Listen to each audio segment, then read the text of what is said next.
Hey, I'm Lenny fucking Breedlove. Silas Howard. This is Leslie Mah. You're watching Crash and Bleed. Sun bears!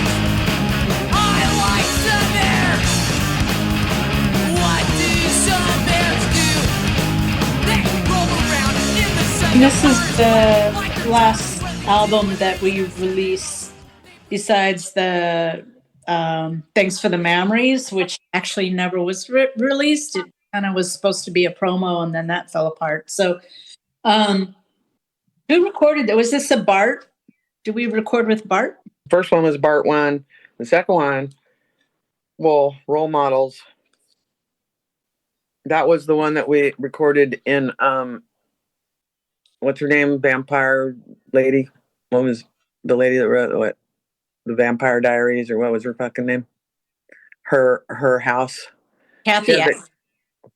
No. It was the woman that wrote all the movies that were like, you know, with Tom Cruise and Brad Pitt and everything about vampires. What was her fucking name?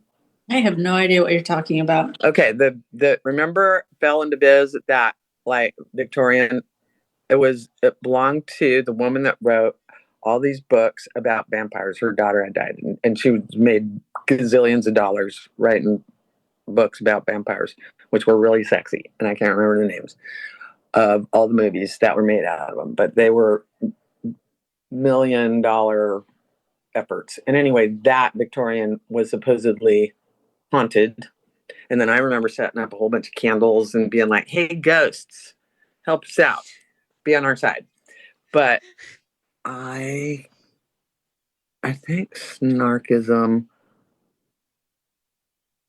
was recorded. Was that the one with the Are we talking Snarkism or are we talking Role Models? Well, we were talking Role Models for a second about the haunted Victorian, but now that the next one after that was Snarkism, and I'm trying to remember, is that the one? No, Snarkism was before Role Models. It was? Oh, yeah. See, I don't feel so bad anymore. No, we don't know what the hell's going on. Where did it's like I can't answer any of these questions. I back up. What does it say where it was recorded? Jay? Let's have a look. Are we well, Bart did the Role Models, so that happened. I believe, remember Shauna Hall helped with production? Oh yeah. That's right. And she had it was in San Francisco in an industrial area. It's weird that it doesn't have the name of the recording studio. That's what I was going to say. There's no recording information in the booklet. Well, actually, yeah, Role Models was with Shauna Hall, and she had to help me on Sun Bears because I couldn't sing the part that was like, everybody dance now. But Shauna could.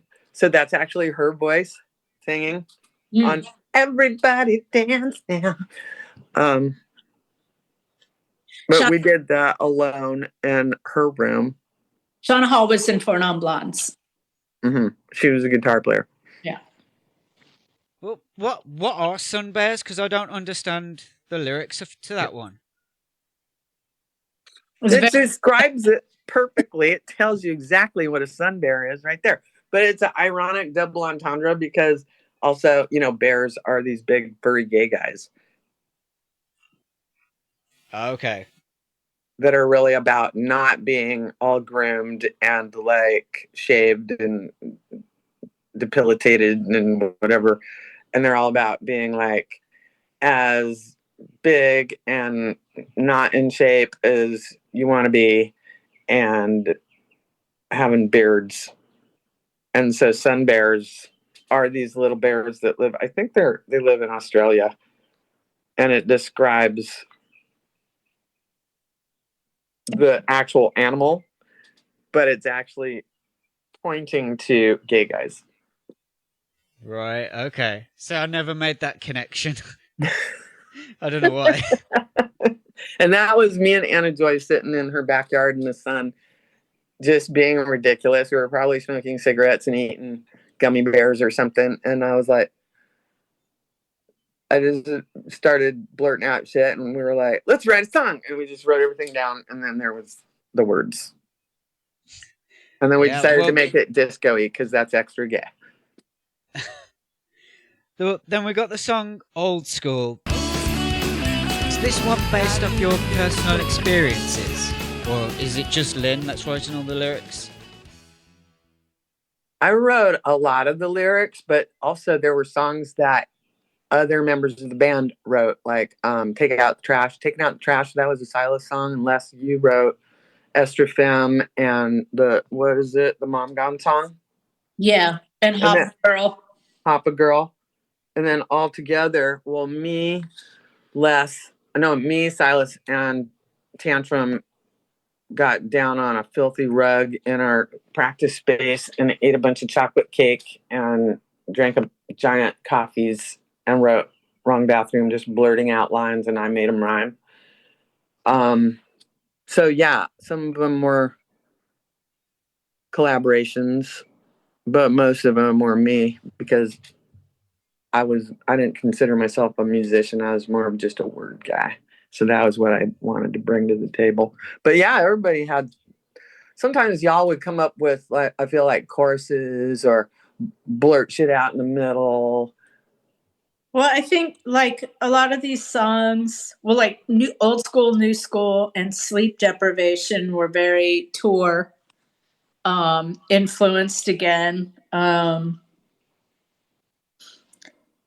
I think Castration Song number 22 was sort of written both kind of together in the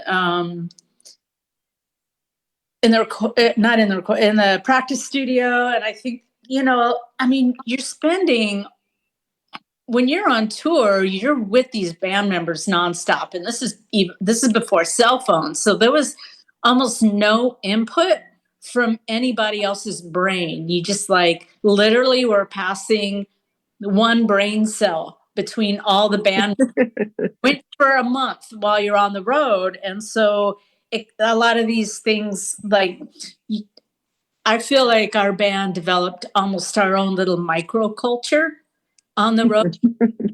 So, I mean, there are sort of a lot of, inside jokes or things that we came up with, like a sad poem is because we had stuffed animals on tour, and Lenny's stuffed animal was Piglet, and so Piglet wrote a sad poem, and yeah.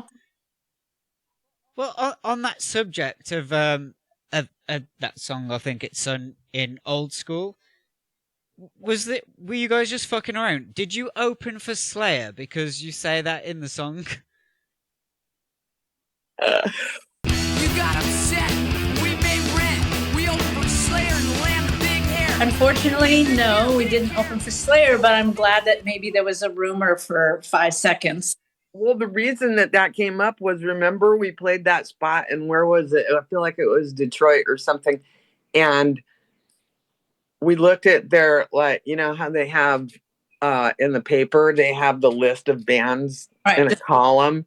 And the night before Slayer had opened, or the night after Slayer was going to play. Yeah. Slayer was playing on the night before or after us. So we just ran with that. It was, we all, yeah. I mean, so you would also go be on tour, and there'd be maybe a band that was like 1 or 2 nights ahead of you, like for a week. And we had the great misfortune of touring right after Guar.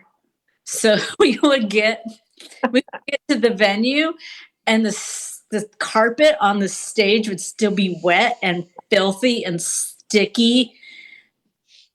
And just like, it was quite horrific. So, but also, I mean, it's a good story, but yeah. Slayer would have been amazing to play with. I don't know how much their crowd would like us though. Remember when we played 7th Street Entry? Oh yeah. And where Prince would always play in the big room, but we were in the little room, and we played with that and we played after that gnarly ass motherfucker that I don't know what he was on, but he fucking hawked a bunch of loogies into the microphone. And that was one of the times that I had lost my mic or forgotten it or whatever. And I had to use his mic or the bar mic. And like, I had learned how to breathe. And you have to suck in a bunch of air. And then in order to say however many fucking lines in a row, because there was no time for more breathing. And I sucked in a bunch of his loogies, and I was like, I hope I don't die of Hep C right now, or later. But I don't know. You don't remember who it was? I don't remember, and I think he before we went on, he volunteered to suck my dick, and then he hawked a loogie on my boot after he was like gagging because he was doing such a good job. And then it was like, practically, I don't know if it was puke, spit, what it was, but he was a lot. He was punk as fuck. We played with a lot of punk rockers that were like, they really took it to the limit in their own ways. And it was cute. Yeah, well, so on the song Sleep Deprivation, we have a Scar reference with Leslie yelling out, pick it up, pick it up. I talked a little bit about Scar with Leslie in our last chat. But Lynn, are you digging Scar? Are you a Scar fan? No, I think that was Tantrum, actually. That's Tantrum's voice. Really? Is it? Mm-hmm. Oh, yeah. She had a world beat background. So, yeah. Okay. I was sure that was Leslie. Tantrum has a few backup vocals. She's heavily featured on Wrong Bathroom and stuff. But yeah, what was the other one that was Scott? Was Queen of the Scene? Yeah. That was challenging for us because, you know, it was the opposite of what we usually do. I'm coming in on the offbeat or some shit, and we were always like having to restart. Yeah. I mean, I love ska myself. I love ska. I love reggae. I love all that. But, you know, it was a little, it's not our usual thing. So we had to really try. But fortunately, we did have Tantrum leading the charge. So, you know, we gave it our best shot. There's actually a little bit of ska on every single album. I don't know if you know that, but there's quite a few little ska moments on all the albums, which I like. I get a kick out of. But yeah, that's probably Tantrum's influence for sure. Yeah. So another big song, I think, another fan favorite is Ta Ta Ta Ta's. My girlfriend says, Chris can't get a fun right now. She's cutting the grass one blade at a time. That was about Chris Kovic, who had breast cancer. Mm-hmm. A lot of it was like direct quotes from Chris, things that Chris would say, and Silas and Harry Dodge, who did their film their first film that they made together, By Hook or by Crook. Chris is in that, but they also did. She did a little cameo, but they did a documentary about Chris where they interviewed her extensively, and before she died.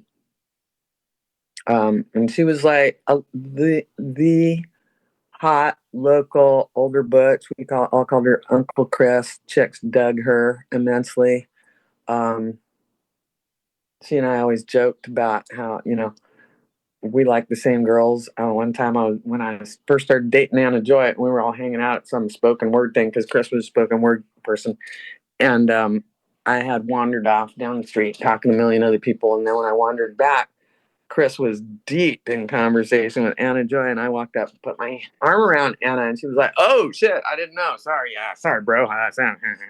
And it's such a Chris moment that we always laughed about. Or the time that we had a kiss in because we were at some dyke bar and me and Anna Joy made out for a second. at the Dyke Bar, and the old dykes there were totally traumatized because they had that Dyke Bar before in the 60s, and it got raided a lot when it was in a different spot in San Francisco.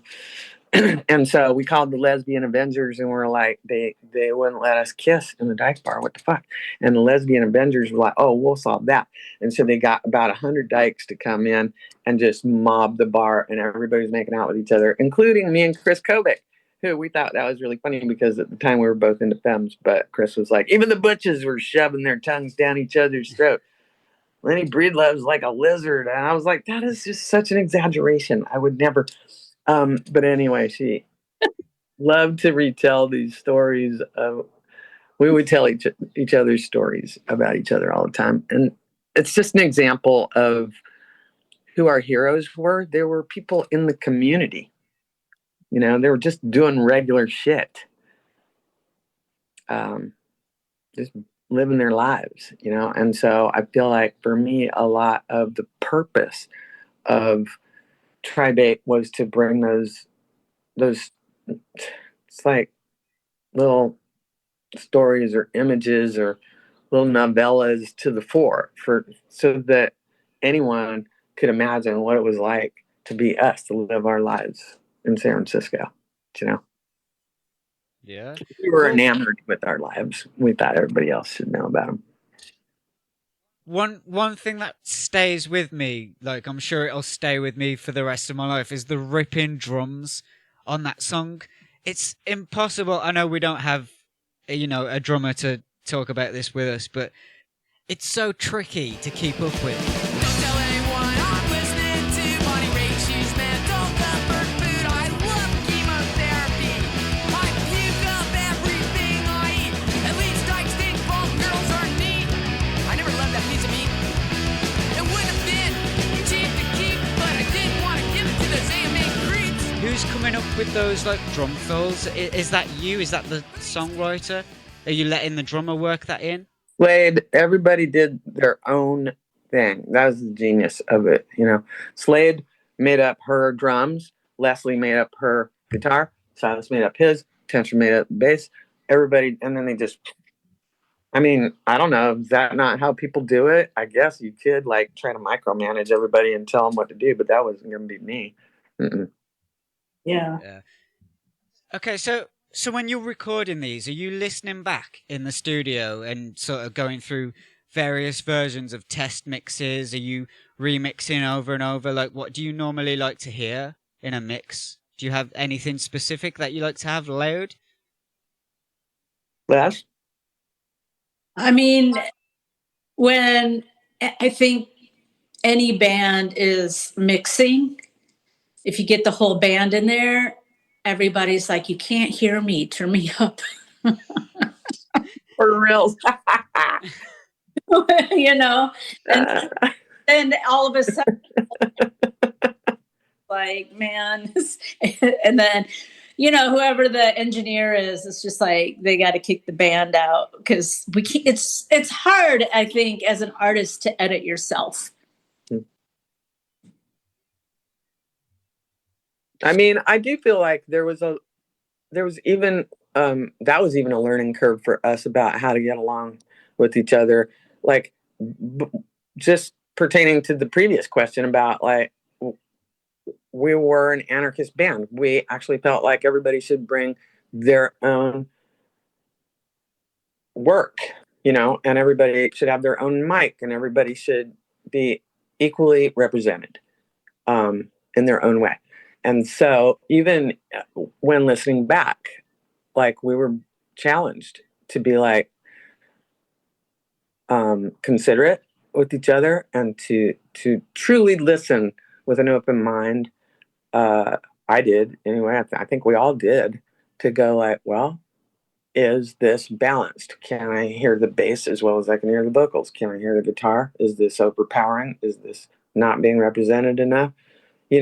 So I think, yeah, in the end, we also were able to turn it over to whoever was the producer and to trust that there's a power greater than myself here. And I don't really, I'm not going to be as objective as the person that's the engineer, right? So I mean, one time though, we did let Jello do the mastering, and we had worked so hard to get the exact right blend and everything, and then he went up and cranked everything up really trebly. What record was that? We were like so irritated. We were like, "What? What did you do, dude? Come on!" I can't remember what record that was. Might have been the first one. The first one. Yeah. City. And so, yeah, because he mastered all the records, and every time we were like, don't, you got to keep the bass up. Like of the whole song. And yeah, I mean, it was just the way that somebody else is hearing it. So it is hard to trust somebody with your art. I have done other types of art where it's just like getting that critique back, and you're like, but I wanted it to really come across, and they're like, yeah, it's just super ham-handed there. You just got to dial that back, because people don't want to be clobbered with your shit like that. Have some nuance if you want something that's like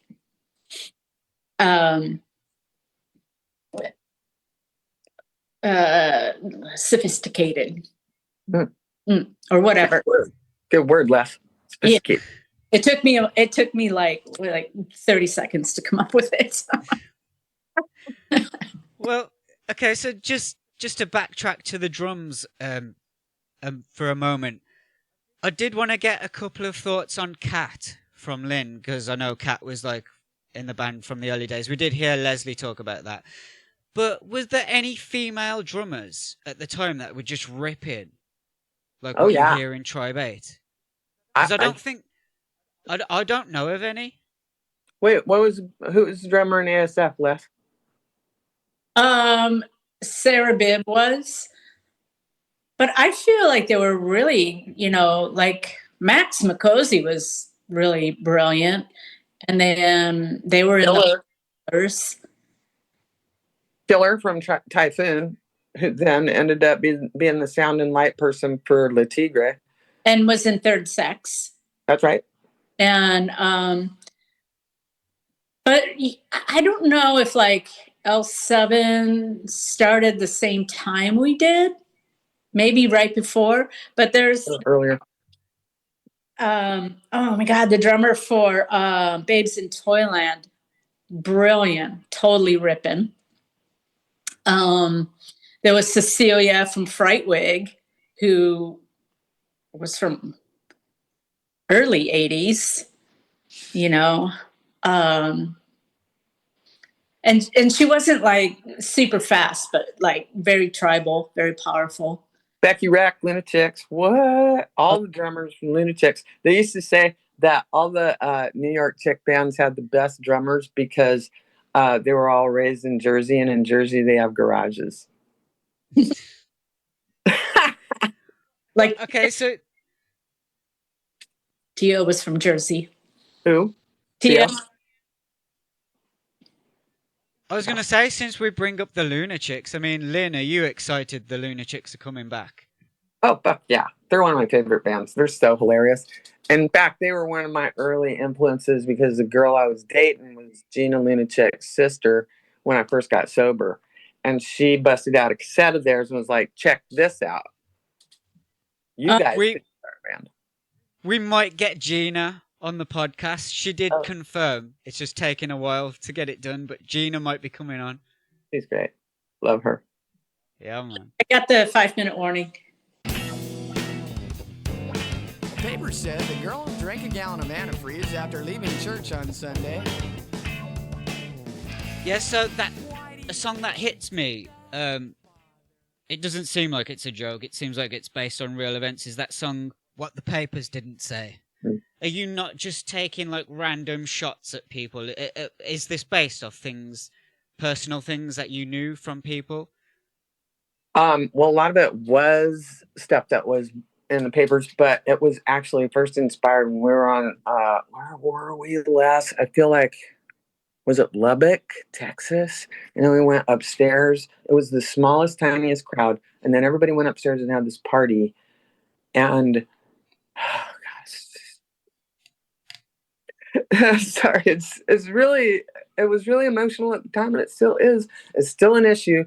I've lost just so many people because I'm part of an intersection of communities that are high risk, right?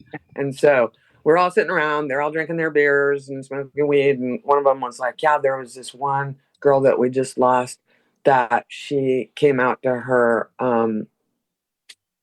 the reverend at her church, and he told her she was going to burn in hell, so she drank a gallon of fucking antifreeze and she's dead. And I was like, whoa. So that kind of thing is like even more, it's become the thing of America. That's where they want to take the whole fucking country right now. And they would really like it if we could just take the whole world there. Just kill all the queers, kill all the trans people, kill all the people of color, kill anybody that isn't, whatever they are. And just have a Christian nationalist, whatever the fuck. Religious ethno state. That's right. That's what it is.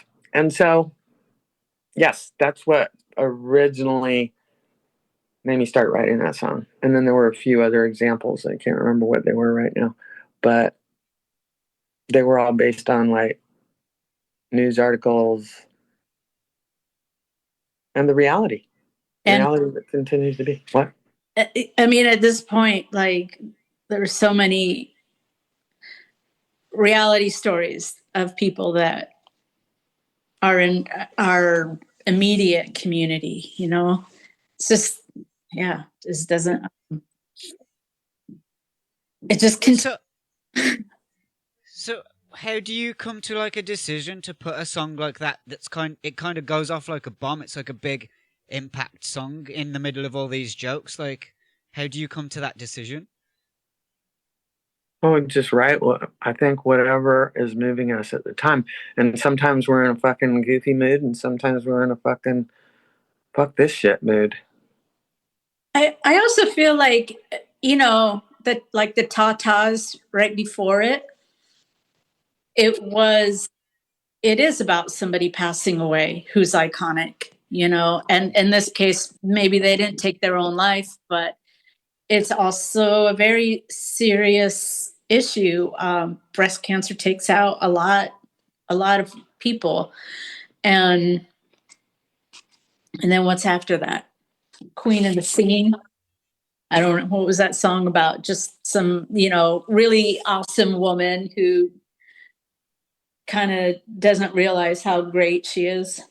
That was an Anna Joy love song, and we had just broken up. So that one was so emotional that I couldn't even sing it without my voice cracking. I've tried like about 5 times, and then I was like, hold up, I need to take a break.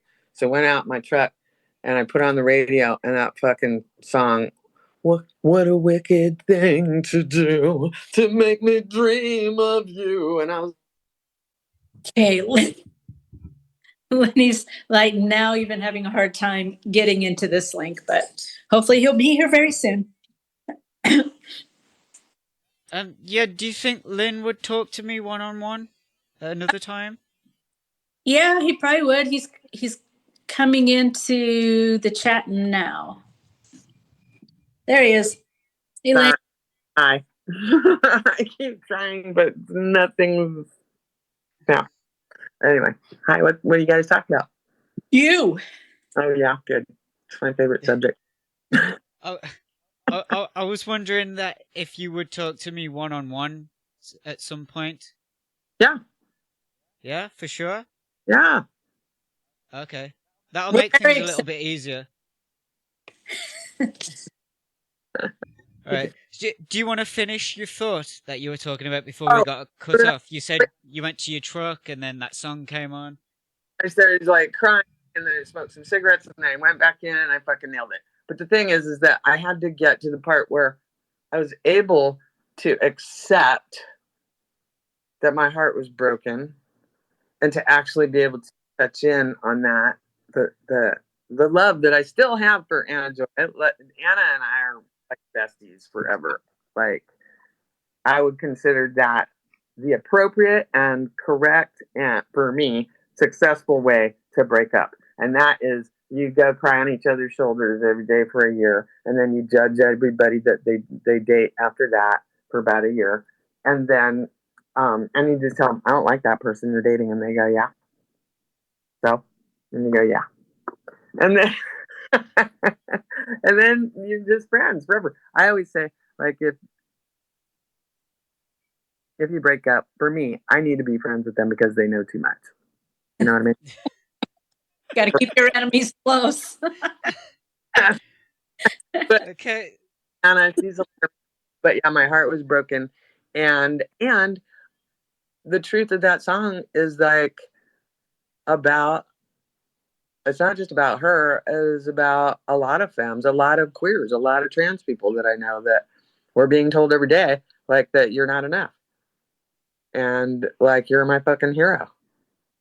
So many people, that's their favorite song, especially femmes. Femmes are like, okay, wow, like the emotionality of it really came through, but also just like what you are actually saying to us about how you see us.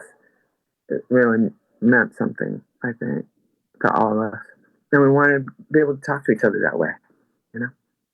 Yeah. Well, that leads us nicely into the Black Flag cover with Rise Above, which I actually like better than Black Flag. Never been a big Black Flag fan, but this song rules on this album.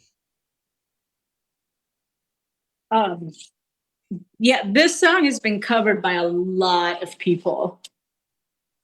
Oh, you're the best. You're the best at it. Very kind, but there's a French West Indies group called Abie, and they're two twin sisters, and they do a very soulful version of Rise Above. It was pretty cool when it came out because Abie actually opened for David Byrne on his last tour, and it was a very kind of a strange thing because Abie is like really huge for people a little bit younger, and then of course Talking Heads are a huge I mean, for me and people older than me, like a really big band. So it's kind of a interesting juxtaposition, but Abie does a great cover anyway. Yeah. But I was really excited to cover Rise Above. I think it's a great song. Whose idea was that? Yeah. That's, I mean, it's just such an anthem. It's the epitome of making the personal universal, which I think is the writing. You can publish your goddamn journals, but who cares, right? Mr. Flapper's back. You're still talking. My hair got. My hair went funny. Hi. Oh, There we go. wake up. Oh, nice. We were just talking about Black Flag. Oh yeah. I mean, Yeah, the genius. I'll just finish that thought, and then everybody else can chime in too. But I think that you're mad at the mainstream, the government, fucking the haters, the oppressors, the fascists, the Nazis, everybody fucking that's always trying to push you down. Okay, great. And it's us against them. And we also a fucking united front, so there, but it's also like trying to fucking make me feel small. Fuck you, you know. But we do. We feel small, right? And so what do you do with that? You know, it's like the song about like teen suicide is about, or anybody at any age feeling like they need to take themselves out. I feel is a lot about just internalizing that anger, and like we were talking about earlier, I feel like the gift of punk rock is you get to externalize the anger rather than internalize it. I highly recommend everybody be in a band all the time, at least one, maybe three, so that you can do all the yelling and all the moshing and all the fucking, helping each other up, mosh pit rules, all that thing. But, and I'll just say the one other thing about Rise Above is that I called Greg again and was like, hey, can we cover this song? Do you mind? And he was like, over the phone. This was like before the internet, before you did all this fucking paperwork and shit. And he was just like, yeah, go ahead. And then when we tried to put it on Spotify, which Leslie hates Spotify because it doesn't pay musicians, but whatever. I'm a lazy bastard. So I'm just like, can I just listen to my favorite song right now? And so suddenly, certain somebody didn't want to allow it. And so we're actually in the process of moving, I think, a lot of our music over to another format where you might have to pay a small amount or something, maybe. I have to check in more about it. But Schwartz, who was our drummer toward the end, Jen Rampage, is in the process of moving it so that we can put that record on the internet so that people can access it. That is all, including Rise Above. And right, you can watch the Rise Above documentary on online for free, like the whole thing. I don't know if that's where you watched it, Jay, but I didn't know that. What is it on? Vimeo? It's on. Oh, it's on Vimeo. You mean? Vimeo. Yeah, I mix it up with Venmo all the time. Right. I was gonna say I've got the DVD somewhere on the shelf. Got it. All right. I just came in on what Lenny was saying, but I do think I joke about seeing ACT UP and all the Mohawk queer punks, and going to cut our hair the same. But what really actually changed my life about punk and queer punks was seeing anger directed at the powers that be instead of internally. Like I definitely grew up in a sort of whatever working class environment, and you could see like alcoholism and domestic violence and like a lot of the ways that hatred was violence was directed at each other and internalized. And so it was a revelation to be like, oh shit. And then also like yelling makes you breathe, and breathing makes you feel good. So just yelling just makes you feel good. It's like breath work. We were doing early breath work. Yeah, you've really got to unite to fight the common enemy, and that's something we don't see a lot anymore. No, punks don't unite. A lot of punks are divided, but yeah, we just got to get through the rest of these songs. Daredevil Delivery, I mean, that's self-explanatory. Is that a Motorhead influence on that one? Definitely. Yeah. You seem to be doing that in quite a few songs. A little bit later on, there's suicidal tendencies in there. Then we got Black Flag, obviously. That song Het Punks, the whole peanut butter thing and the dog, was that had to have been referenced in an earlier song, right? the whole peanut butter thing. That was a true story, right? Postcard punks that, I don't know, a show or something, they hung out on Haight Street and they're a cute little couple. And I don't know, I wrote a song about them and that's the song. And they told me a bunch of crazy stories and they're all in there. But did you do the whole peanut butter thing earlier? Because I feel like I've heard that in a previous song as well. There's a reference to it twice, I think. Really? I think so. I would do, but I think that guy actually did tell me that he put some peanut butter on his dick and his dog. Well, Sorry, it's just making me laugh. The line of questioning is, and that you caught it twice. Like that's like real. That's a sign of fandom. But also, we were constantly making fun of dudes, and they're like, to me, alien, just foreign practices. Just like, what? What are you gonna? You're gonna get a jar of raw liver and put your dick in it? You're gonna do what now? I don't understand. Like I just want to kiss girls. I just want to cuddle. Like. You guys, like, and I don't mean, present company excluded, I'm sure, but, I just hear stories about dudes just being anything to put stuff places that I would just never dream of. So, I mean, I gotta say too, I love Lenny's lyrics. Like, talk about bodily functions so much, because I feel like dudes will talk about that all the time, but women are taught like be ashamed about your bodies. But like all the songs, Whisker Biscuits, what I like to like all of it. It's just like fuck shame, fuck shame, fuck shame. Yeah, Yeah.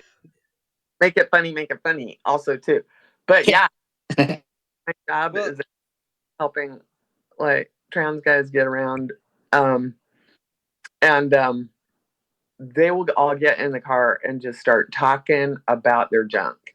Like, and I'm like, if we had a drinking game, every time you said the word, we would be, and everybody would be wasted, and then we wouldn't be able to go anywhere. So we would just have to pull over and have a tailgate party. But I do think it's interesting that, yes, men have full permission to talk about that and are encouraged beyond permission. It's just talk about your junk, talk about your balls.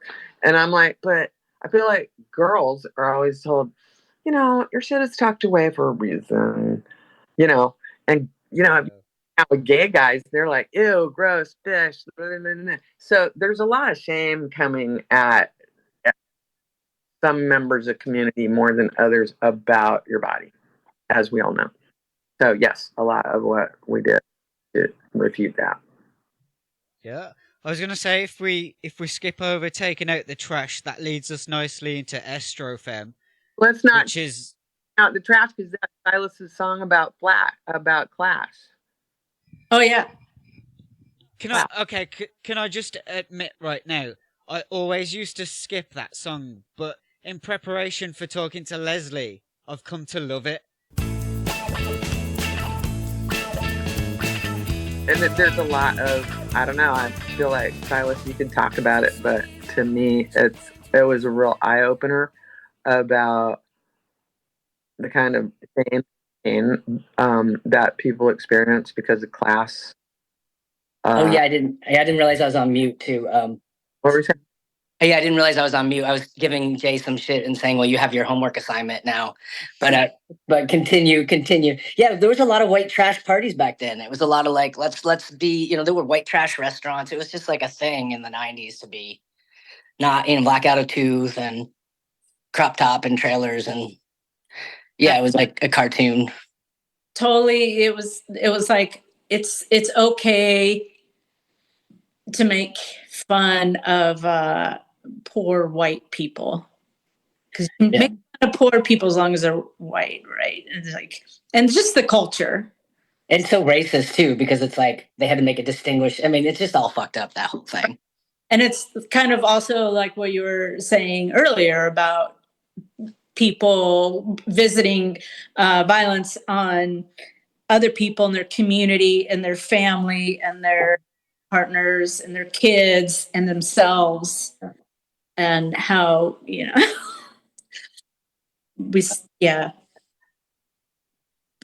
So Jay, you better listen to that song. Yeah, Oh, I listen to it all the time now. But it's literally like the last couple of weeks I've become a fan of that song. Now let's go to Estrofem. Yeah, that's my favorite song off the album. It's fucking awesome. Okay, so one thing I love here is Leslie's screaming vocals, especially on that part that's like, "She'll be won over by a man, vanity, vanity." Oh, it's so good, It's really fucking badass, huh? Okay, so what was the band reaction like when, I'm guessing it was Leslie who decided to bring that one back? How were you guys feeling about that?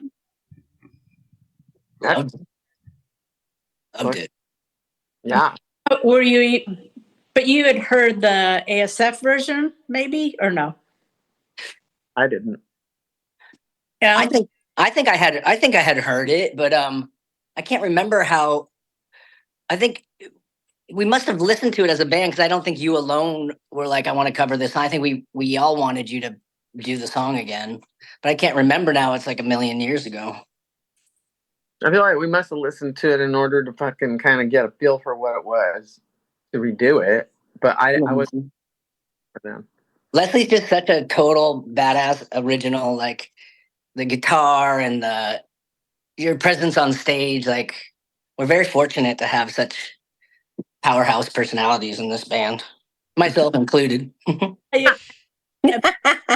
feel like it was just it was all the ingredients together. It was like, yeah, Um, the way Lenny cooks.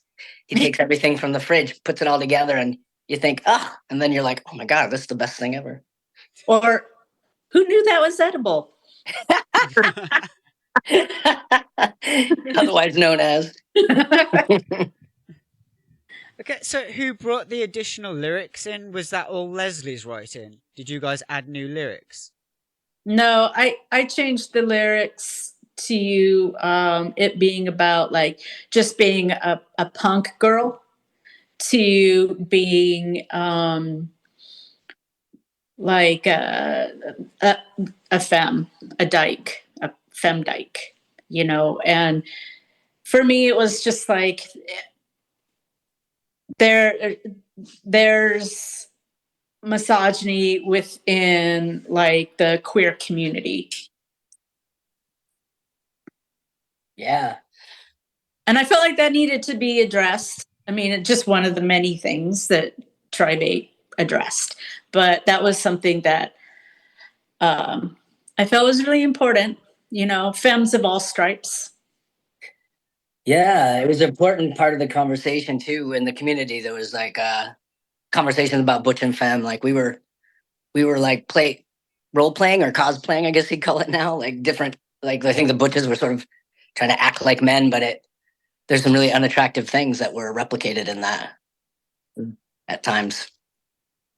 Yeah, I mean, it started from a playful, kind of hilarious, you know, making fun of where everybody in the band, like we talked about it even at our shows of like, now we're going to channel our inner teenage boy, you know, and it's just hilarious. But then there was some serious, like real things that were happening where we were replicating patriarchal roles. And, you know, I'll never forget when the singer of Transistor, who was on the Chaser song, Granny Chaser, Chloe. And I remember when Chloe was talking about how there was this phenomenon where trans women would accept abuse from their partners because that somehow made them more of a woman. And when I heard her say that, it really just kind of crushed my heart in this way that just was like, oh my God, like that's just so many layers of hate. You know, that's just like you're getting hate for like being queer, you're getting hate for being a woman, you're getting hate for like not being a real woman, like all this shit that's being piled on top of you. And for you, somehow that's validation of like, yes, now I'm truly a woman. Everyone hates me. It was just like, what the fuck, you know? Yeah, that really kind of broke me when I heard her say that. Because, you know, I mean, unless, you know, you have friends and colleagues from different walks of life, you don't always know what's going on. And I felt like that was definitely going on in the dyke community too, where it was just like, well, you're not a real lesbian if you have long hair, you know. And we were also talking about that, like you didn't get the same queer cred if you were femme as a lesbian, if you were a femme lesbian. And you know, and I experienced that too. And I'm like, I don't even feel like I'm super femme, but I had, you know, people sort of question my authenticity, which, I mean, for me, I've already dealt with, you know, the question of, you know, am I authentic anything, you know, throughout my life. So this was just like, oh man, you know, I have like how many times and how many layers am I going to go through to like just be an authentic person? So I felt like it was kind of important to bring that up, but it's also a completely tongue-in-cheek song. That's right. I And we love also, that. I'll go after you, Lenny. I was just gonna say, also, was it us that coined diesel film? I feel like it was you, Les. But what it did was it kind of opened up, like, there's a million genders, right? There's as many genders as there are people, and you can like make up your own fucking name for what your gender is or what your pronoun is or whatever the fuck you want. Like, it was permission to embrace and name that authenticity, I feel like. Yeah, and I just wanted to add like all of the layers of I feel like one of the biggest gifts for me about being in the band was the term intersectional identities was coined in the early 90s by Professor Crenshaw, and I feel like we lived it by being in a van for 10 years and a multi-racial, multi-gendered, like we were from all different experiences. And so I don't know. I got to make mistakes, and I get to conflate things that were not the same. And we watched.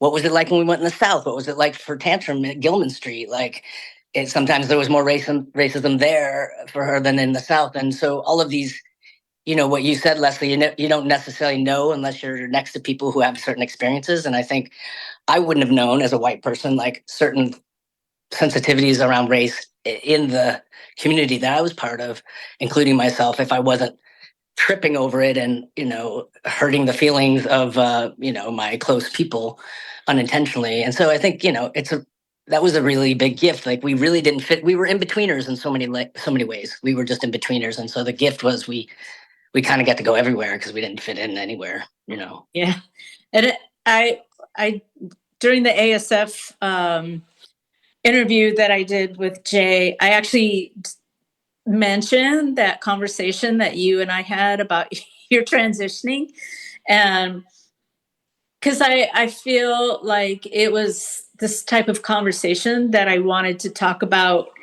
because I want to open that up for other people to feel like it's okay to have those kind of conversations with your friends that are transitioning. Because even at that time, some of my closest people in my life were trans, but because we were in this band together that was so like dyke identified, I think that your transition brought up sort of this other part of like, wow, I'm so close to this person, what's going to happen?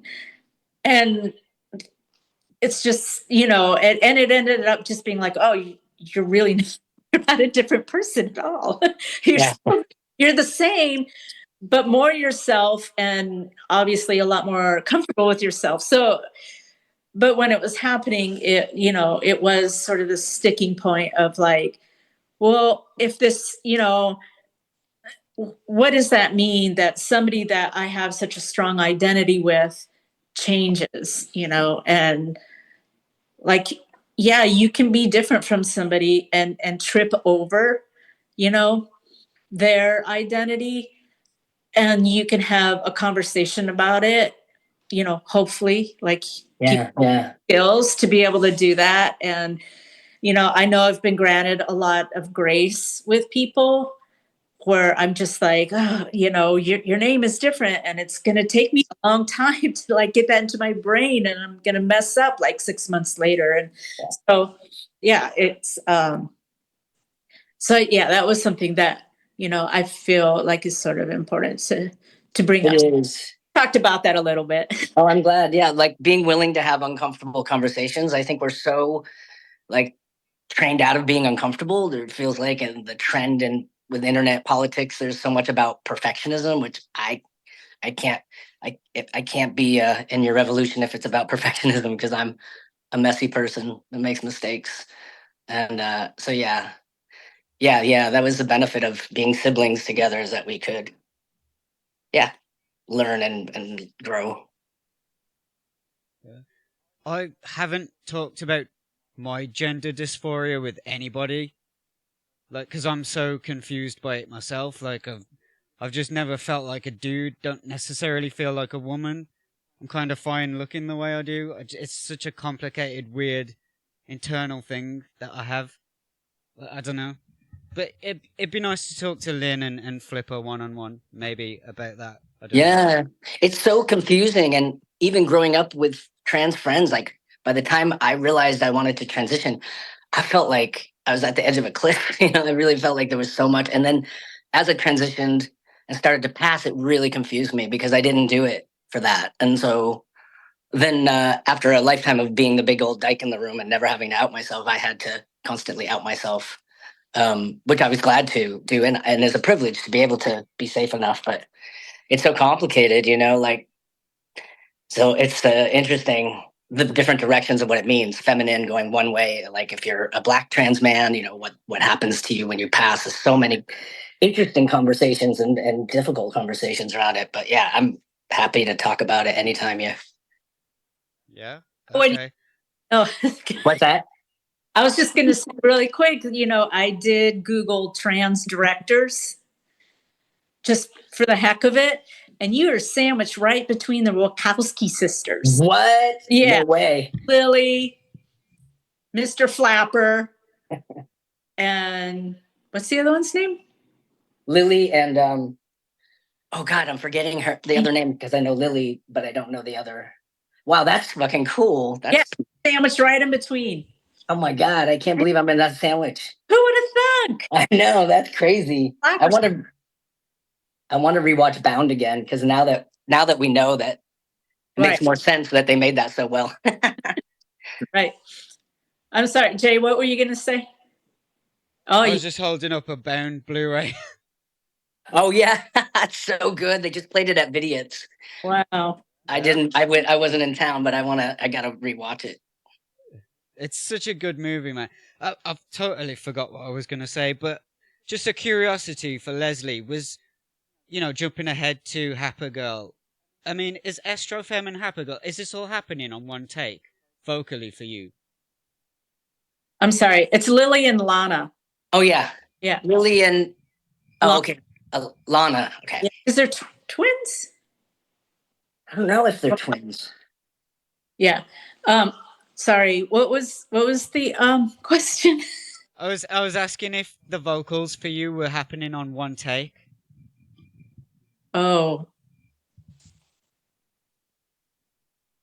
I don't remember. It feels like a lot of the vocals were on one take, but I'm not perfect at all, so there may have been more than one, but yeah.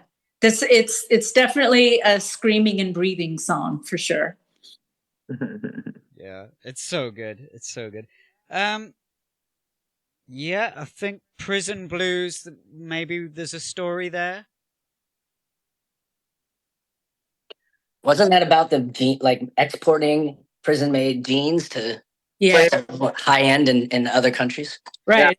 The 13th Amendment that made slavery legal in prisons. Mm-hmm. That, yeah. And then we ended up giving a bunch of money from that to an organization that Silas, you knew about. Oh, probably from Bo Brown. It was probably like a women's. I'm sure it was Bo that told me about any organization to do with prison. Yeah, that's right. Well, because is there maybe like a social distortion influence for the music of that one?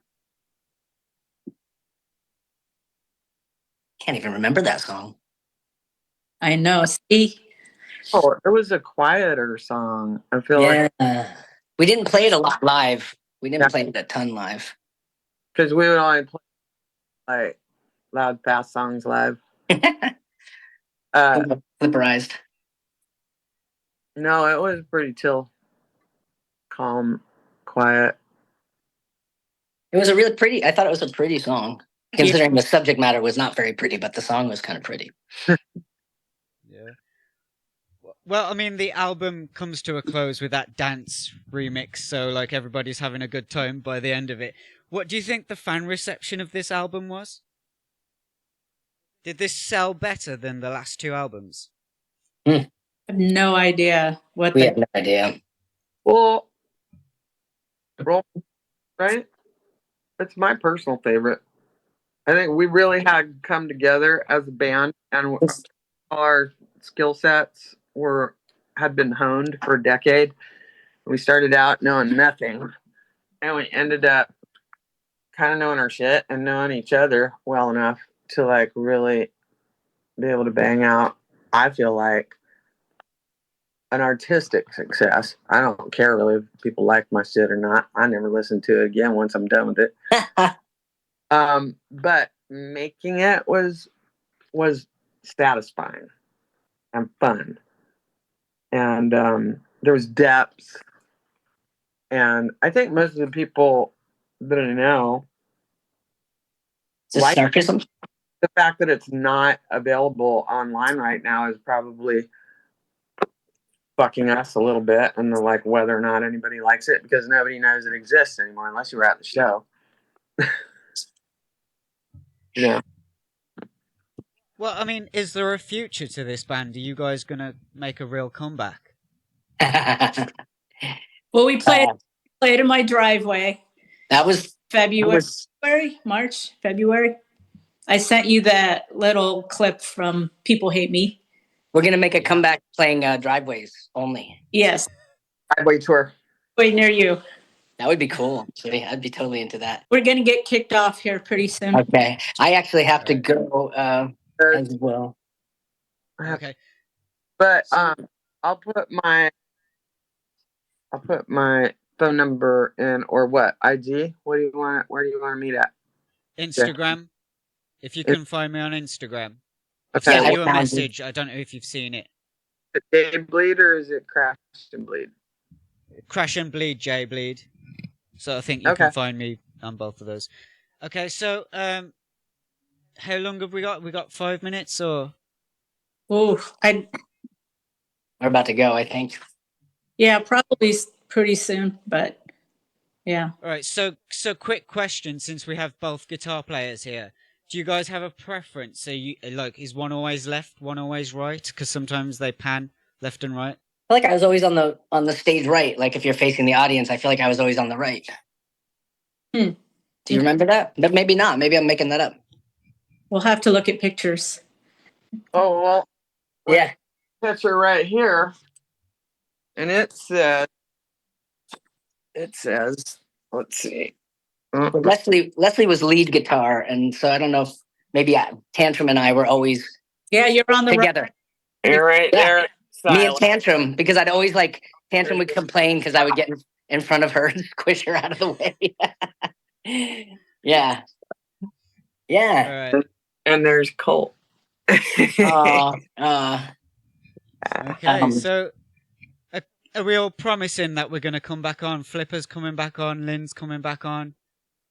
I have to go. Yeah, but we'll come back on at another time. Oh, yes. Oh, yeah, Yeah. 100%. Absolutely. Yeah, I would be. I would love that. Actually, I'm trying to get dual citizenship for Canada because of the way everything's going, and my family's from Canada. But like having conversations like this is keeping me off the news because I'm like, how can I not pay taxes because I don't want to give any money? I guess you have to renounce your citizenship anyway. It's better if I don't just do that news stuff and talk to people in community. So I'd be thrilled to. Long story. Yeah, well, we better wrap up before we get cut off. Thanks, Jay. Thank you. Thank you, Troy. This has been incredible. One of my all-time favorite moments of my life. Thank you, Leslie. Surprise! Okay, bye, everybody. Bye. Bye.